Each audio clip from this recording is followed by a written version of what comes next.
Sa gitna ng magulong tanawin ng Quiapo, Maynila, kung saan ang init ng aspalto ay humahalo sa amoy ng natutunaw na kandila at nilulutong pagkain sa kalye, isang dalagang nagngangalang Alena, 25 taong gulang at isang guro ng arnis, ay humarap sa isang kawalang katarungang isinasagawa ng isang aroganteng pulis. Taglay ang pambihirang katapangan, nilabanan niya ang pang-aapi, ipinapakita na ang katotohanan ay laging karapat-dapat na ipaglaban. Si Alena ay isang dalagang naninirahan sa pusod ng Maynila. Kilala siya bilang isang taong puno ng tiwala sa sarili, malaya at may matatag na pagkatao.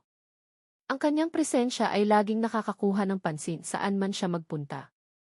Hindi lamang dahil sa kanyang kaakit-akit na anyo, kundi dahil din sa kanyang aura na nagpapahiwatig ng katatagan at tapang. Madalas makita si Alena na nakasuot ng puting tank top na hapit sa kanyang katawan na ipinaparis niya sa kupas na maong na pantalon o maikling shorts, at puting sneakers na nagbibigay sa kanya ng isang relax, ngunit sunod sa uso na hitsura. Ang kanyang simpleng tank top, na sakto sa kanyang katawan, ay bahagyang nagpapakita ng anino ng kanyang itim na bra, isang katangian niya na hindi lamang moderno, kundi sumasalamin din sa kanyang kumpiyansa. Alam ni Alena kung paano maging totoo sa sarili nang hindi iniintindi ang opinyon ng iba. Para sa kanya, ang pagkatao at gawa ang siyang nagbibigay kahulugan sa kung sino siya. Ngunit si Alena ay hindi isang ordinaryong babae. Sa likod ng kanyang kaakit-akit na panlabas, siya ay isang bihasang guro ng arnis, ang pambansang sining ng pakikipaglaban ng Pilipinas. Mula pagkabata ay sinanay na siya sa sining na ito ng kanyang yumaong ama, at ngayon ay siya na ang nagtuturo sa kanyang mga estudyante sa isang maliit na dojo sa isang eskinita sa Quiapo. Bilang isang master, ang kanyang katawan ay hindi lamang malusog, kundi malakas din na may perpektong panimbang at mga galaw na dumaan sa masusing pagsasanay. Para sa kanya, ang arnis ay hindi lamang isang sport o sining ng pakikipaglaban, kundi isang pilosopiya ng buhay. Naniniwala si Alena na ang arnis ay nagtuturo ng disiplina, katapangan at katarungan, mga halagang mahigpit niyang pinanghahawakan sa bawat aspeto ng kanyang buhay. Ang kanyang mga mag-aaral ay tinitingala siya bilang isang huwaran. Isang guro na hindi lamang nagtuturo ng mga teknik sa pakikipaglaban, kundi pati na rin ang tapang na harapin ang mga hamon ng buhay. Ang kanyang pagiging malaya at malakas na pagpapahalaga sa katarungan ay madalas na naglalagay sa kanya sa mga sitwasyong nangangailangan ng tapang. Hindi siya kailanman nag-atubiling ipagtanggol ang mga mahihina, kahit na nangangahulugan ito ng pagharap sa malaking panganib. Bilang isang dalaga, madalas siyang minamaliit ng mga taong hindi siya lubos na kilala.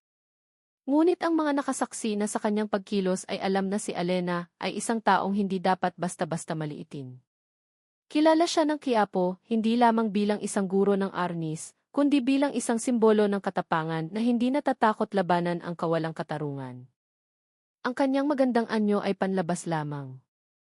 Si Alena ay isang tunay na mandirigma, isang dalagang hindi natatakot harapin ang mundo at ang lahat ng mga hamon nito. Nang tanghaling iyon, ang Quiapo ay nag-uumapaw sa buhay na tanging ito lamang ang makakapagbigay, isang pagsabog ng kulay at lakas. Ang bughaw na langit ay malawak na nakalatag, pinalamutyan ng mga puting ulap na dahan-dahang gumagalaw, na nagpapakumpleto sa mainit na kapaligiran. Nagpasya si Alena na lumabas mula sa kanyang karaniwang gawain sa dojo, at namnamin ang abalang kapaligiran ng lungsod sa kanyang sariling paraan. Suot ang kanyang puting tank top na bumabalot sa kanyang atletikong katawan na may bahagyang anino ng itim na bra sa ilalim nito, siya ay dahan-dahang naglakad sa masikip na bangketa. Ang kanyang maikling maong at puting sneakers ay nagpagaan sa kanyang mga hakbang, habang ang kanyang mahabang itim na buhok ay paminsan-minsang hinahaplos ng banayad na hangin. Hindi siya nagmamadali, hinayaan lamang ang sarili na malunod sa ritmo ng buhay na lungsod, ninanamnam ang bawat segundo ng kalayaang kanyang nararamdaman. Sa kahabaan ng daan, ang buhay ng Quiapo ay parang isang pinturang puno ng detalye. Ang bangketa ay puno ng mga nagtitinda sa kalye na nag-aalok ng iba't ibang uri ng paninda. Malamig na nakakatakam sa ilalim ng nakakapasong sikat ng araw, mainit-init na fishball at kwek-kwek na ang bango ay nakakaakit, at murang damit na nakalatag lamang sa mga sapin.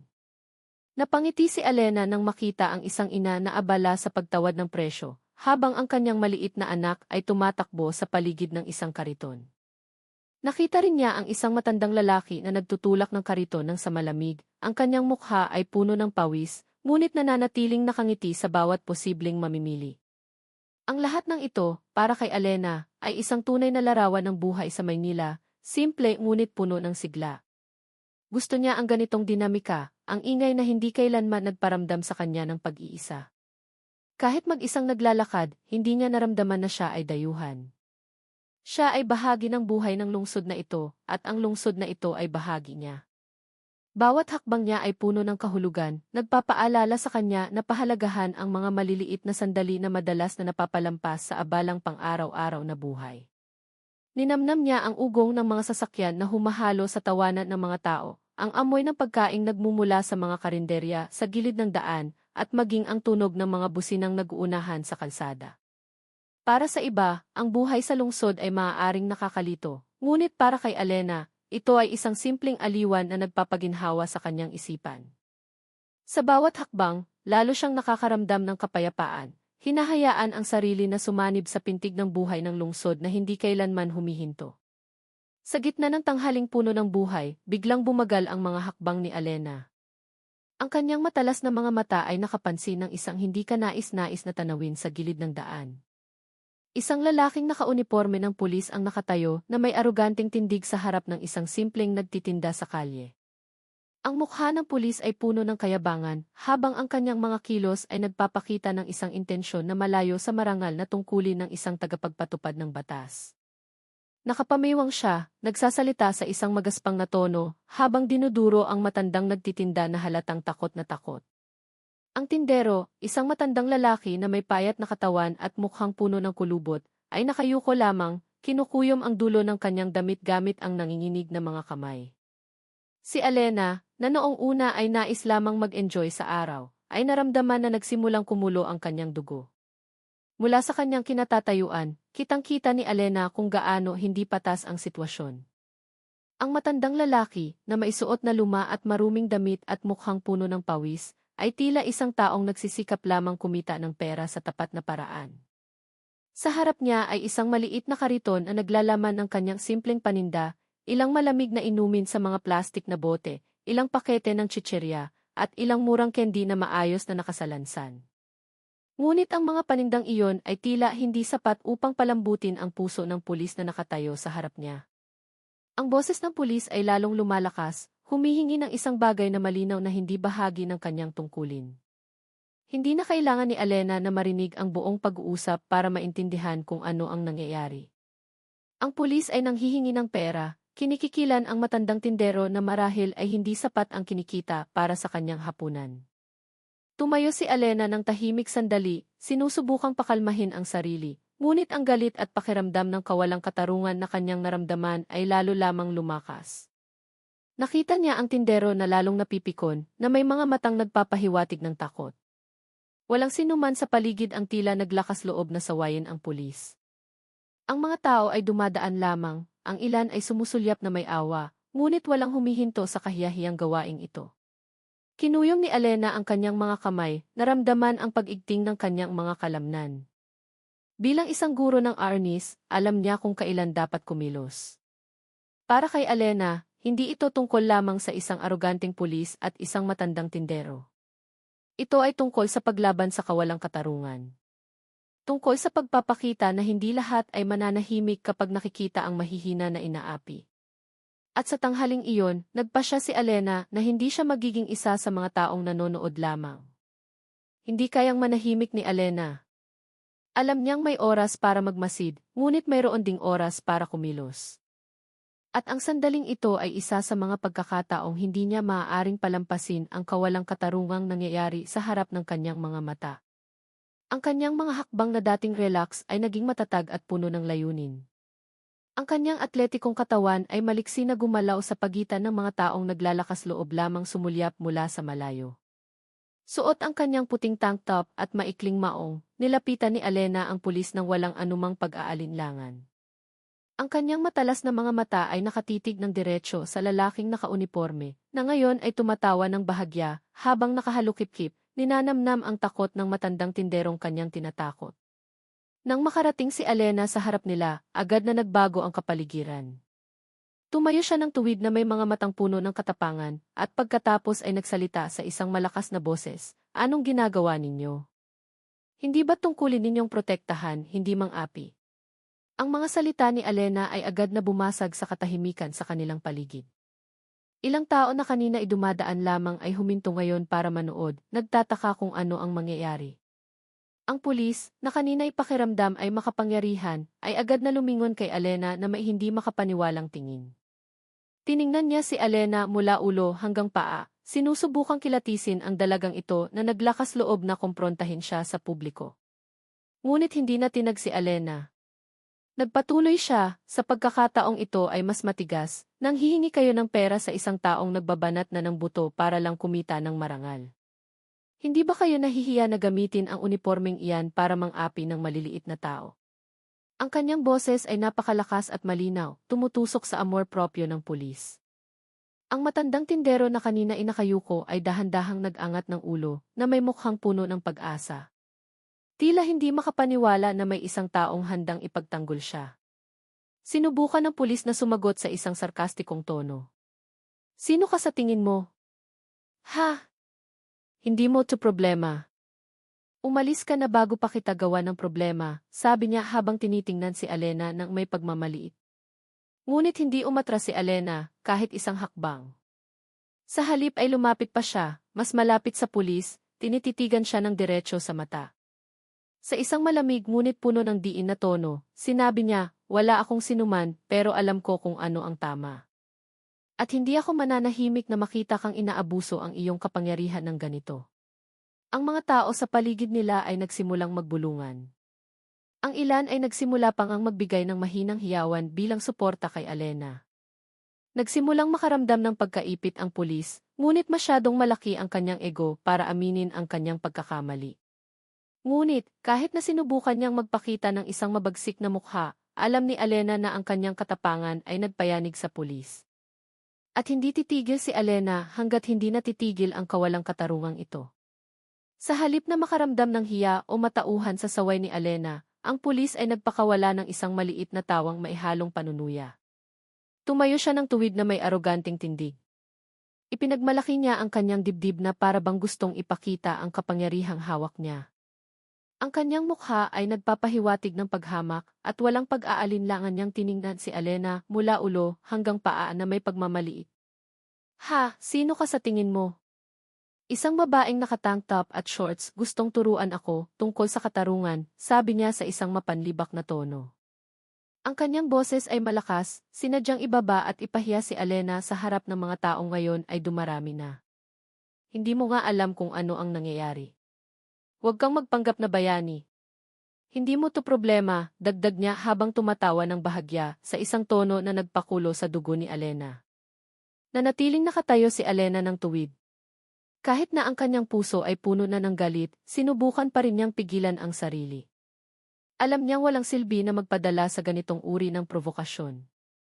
Gayunpaman, bawat salitang lumalabas sa bibig ng pulis ay lalong nagpapakita kung paano ang lalaking nakauniporme na ito ay talagang hindi karapat-dapat magsuot ng simbolo ng karangalan ng isang tagapagpatupad ng batas.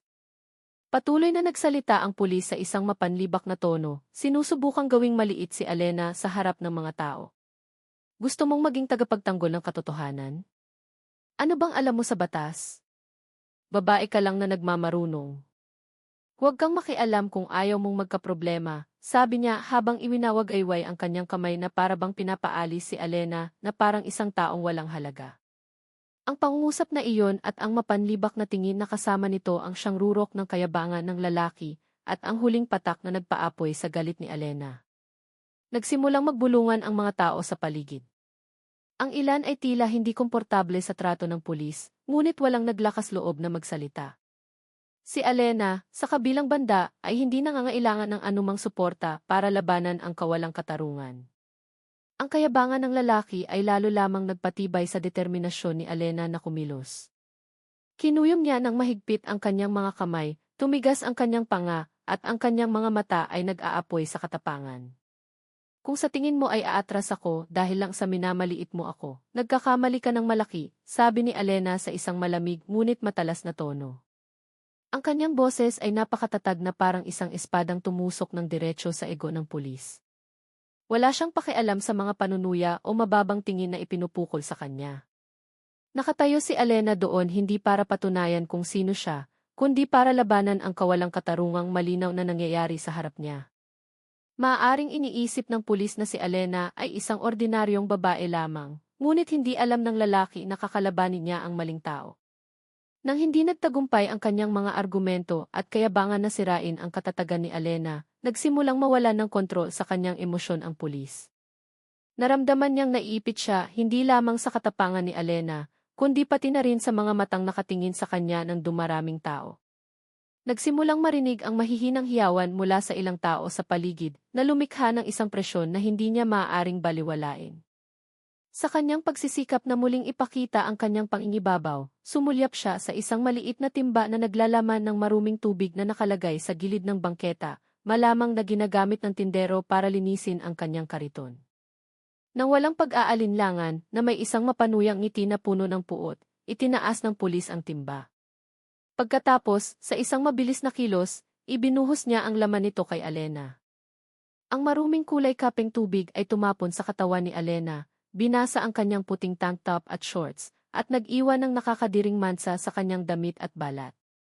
Ang mga taong nakasaksi sa pangyayari ay nagulat. Ang ilan ay natigilan, hindi makapaniwala na ang isang pulis na dapat ay simbolo ng katarungan ay maaaring gumawa ng ganoong kababang uri na kilos sa harap ng publiko. May mga nagtaas ng kamay sa kanilang bibig, habang ang iba ay umiiling na may ekspresyon ng galit. Ngunit, sa gitna ng lahat ng pagkabigla, nanatiling nakatayo si Alena ng tuwid. Ang kanyang katawan ay basa na at marumi, ngunit ang tingin sa kanyang mga mata ay hindi nagbago. Tinitigan niya ang pulis na may malamig na tingin ng walang anumang bahid ng hiya o pag-aatubili. Maaaring marumi ang kanyang katawan, ngunit ang kanyang dignidad ay nanatiling buo at lalo pang tumibay. Alam ni Alena na ito ang paraan ng lalaki para ipahiya siya, para paatrasin siya.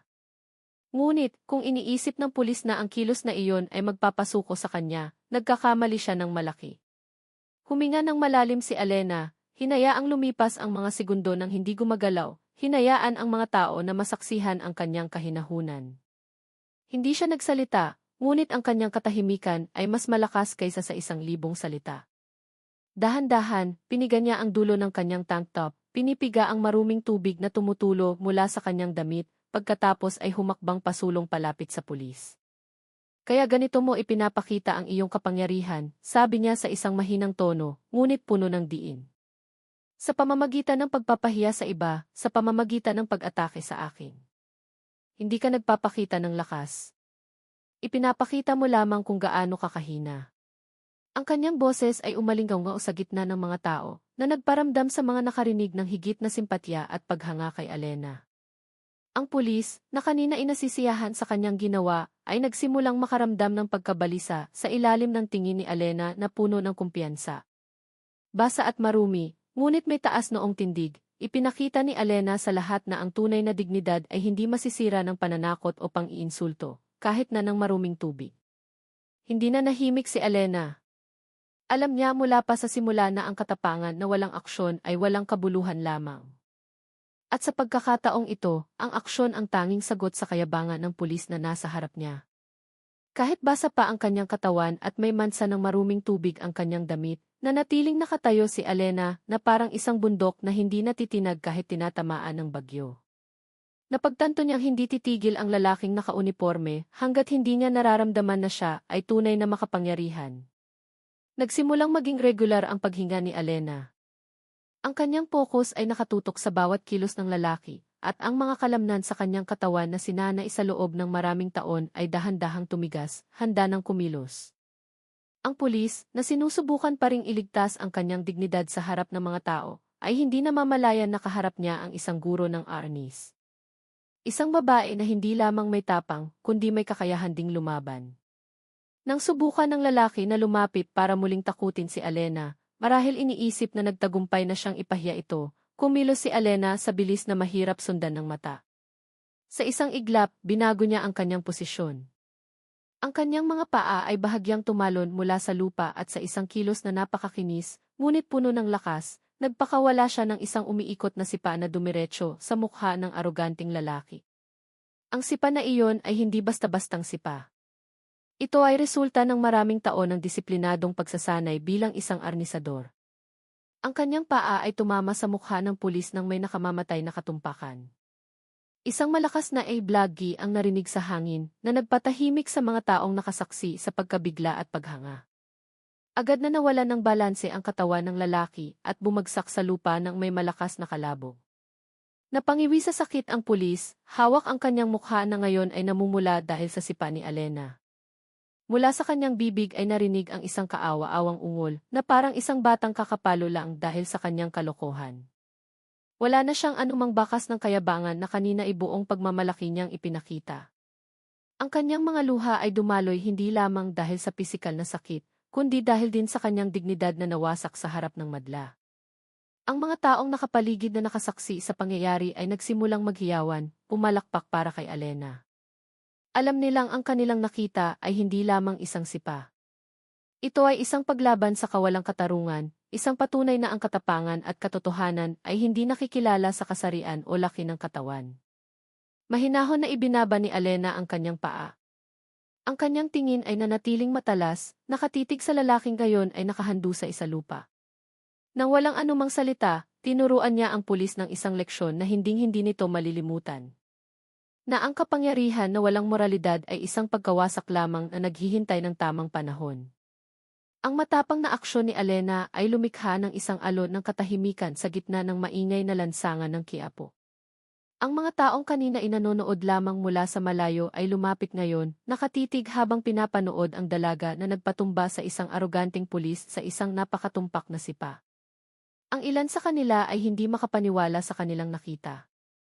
Ang babaeng basa pa ang katawan at may mansa ng maruming tubig ay binaligtad ang sitwasyon sa isang iglap, ipinapakita ang isang katapangan na bihirang makita sa isang lipunang kadalasang pinipiling manahimik. Nang mabasag ang katahimikan, nagsimulang marinig ang mga hiyawan mula sa mga tao. Ang galing, sigaw ng isang residente na sinundan ng lalong lumalakas na palakpakan mula sa mga nakatayo sa paligid. Sa isang iglap, si Alena ang naging sentro ng atensyon, hindi dahil sa kanyang itsura, kundi dahil sa kanyang pambihirang gawa. Ilang tao sa gitna ng madla ang agad na naglabas ng kanilang mga cellphone. Kinunan nila ang bihirang sandaling ito. Abala ang kanilang mga daliri sa pagpindot sa screen, tinitiyak na bawat segundo ng pangyayari ay malinaw na nakunan. May nagvideo kay Alena na nakatayo ng mayabang sa bangketa. Mayroon ding nagturo ng kanilang kamera sa pulis na ngayon ay nakahandu sa isalupa, hawak ang kanyang namumulang mukha dahil sa malakas na sipa. Nagsimulang mapuno ng usapan ang hangin. Ang mga tao ay nag-uusap sa isang tonong puno ng paghanga at sigasig. Sino siya? Ang galing talaga ng babaeng iyon, bulong ng isang lalaki sa katabi niya. Hindi lang maganda, matapang pa, sagot naman ng isa. Maging ang mga kanina ay dumadaan lamang na walang intensyong huminto, ay sumali na rin sa panonood ng aksyon na nagdala ng katapangan at katarungan sa gitna ng lansangan ng lungsod. Si Alena, sa kabilang banda, ay nanatiling kalmado kahit na ang mga mata at kamera ay nakatutok sa kanya. Hindi niya ito ginawa para makakuha ng atensyon o papuri, kundi dahil alam niyang kailangang ipagtanggol ang katotohanan, sinuman ang kanyang kaharapin. Iginagala niya ang kanyang tingin sa mga tao, tinitiyak na ang matandang tindero na kanina'y biktima ng pulis ay ligtas na ngayon. Ang tindero ay nakatingin kay Alena na mailuhang mata. Gumagalaw ang kanyang bibig na parang gustong magpasalamat, ngunit walang salitang lumalabas.